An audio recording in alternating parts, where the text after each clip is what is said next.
পোশাকের জন্য অনেকটা পরিচিত একটি নাম হচ্ছে আড়ং। তাদের পোশাকের মান নিয়ে প্রশ্ন না থাকলেও কিন্তু আমরা দেখি যে দাম নিয়ে কিন্তু সবসময় একটা অভিযোগ থাকে ভোক্তাদের পক্ষ থেকে।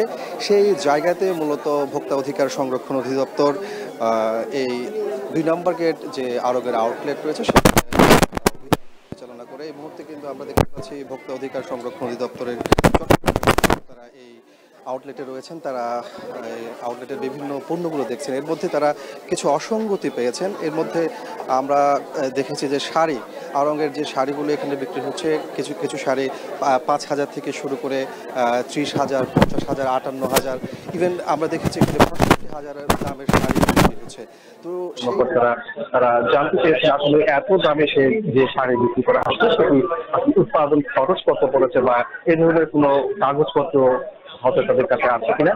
কিন্তু আউটলেটে যারা দায়িত্বে আছেন তারা কেউ এর সদুত্তর দিতে পারেনি এবং কোনো কাগজপত্র দেখাতে পারেনি। অর্থাৎ ৬৫,০০০ টাকা দামের যে শাড়ি বিক্রি হচ্ছে তার কোনো কাগজপত্র ছিল তারা দেখাতে পারেনি, যার কারণে এটাই ভোক্তা অধিকার সংরক্ষণ অধিদপ্তরের কাছে অনেকটা সংরক্ষণ অধিদপ্তরের কাছে অনেকটা অসঙ্গতি বলে মনে হয়েছে।